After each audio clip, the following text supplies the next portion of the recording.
Collegium प्रणाली का विरोध क्यों? उच्च न्यायालयों में नियुक्त जजों में कितने फीसदी मूल निवासी?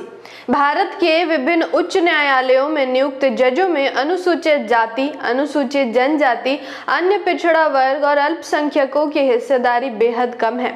आंकड़े बताते हैं कि पिछले 6 सालों में नियुक्त जजों में इनकी हिस्सेदारी 23% से भी कम है। मैं आकृति और आप देख रहे हैं MNT news network.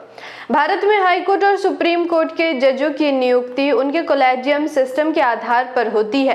Collegium system से केवल नियुक्ति ही नहीं बल्कि जजों का तबादला और कॉलेजियम प्रणाली के जरिए उच्च न्यायालय के कुछ जजों को सर्वोच्च न्यायालय में पदोन्नत भी किया जाता है। हालांकि कॉलेजियम प्रणाली को लेकर अक्सर सवाल उठते रहे हैं क्योंकि यह प्रणाली न तो संविधान में है और न ही उसके किसी संशोधित प्रावधान में। कॉलेजियम प्रणाली का विरोध करने वालों का मानना है कि इस प्रणाली के तहत देश की न्यायपालिका में सभी को बराबर अवसर नहीं मिल पाता है और देश की न्यायपालिका एक विशेष वर्ग तक सिमट कर रह गई है।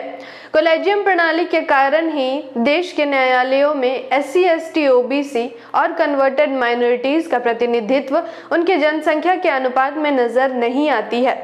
देश के विभिन्न उच्च न्यायालयों में मूल निवासी जजों की संख्या आज भी बेहद कम है। हाल ही में एक लिखित जवाब में संसद में विधि एवं न्याय राज्य मंत्री ने बताया कि साल 2018 में से अब तक उच्च न्यायालयों में नियुक्त 23% से भी कम जज SC, ST, OBC व कन्वर्टेड माइनॉरिटीज के हैं। आंकड़ों के मुताबिक साल 2018 से विभिन्न हाईकोर्ट में नियुक्त 715 जजों में से 22 अनुसूचित जाति, 16 अनुसूचित जनजाति, 89 अन्य पिछड़ा वर्ग और 37 अल्पसंख्यक समुदाय से हैं।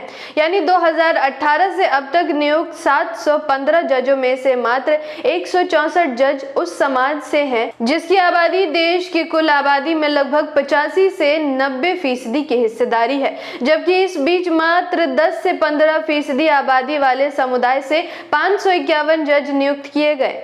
जागृति के इस मुहिम में आप हमारा साथ और सहयोग दें। जानकारी महत्वपूर्ण लगी हो तो वीडियो को लाइक और शेयर करें। साथ ही हमारी अगली वीडियो सबसे पहले देखने के लिए चैनल को सब्सक्राइब करके बेल आइकन को प्रेस जरूर करें। धन्यवाद। जय भीम, जय मूल निवासी, जय संविधान, जय भारत। MNT न्यूज नेटवर्क को सब्सक्राइब करें, लाइक और फॉलो करना ना भूलें। साथ ही बेल आइकॉन दबाकर जन जागृति की मुहिम में जुड़े रहें।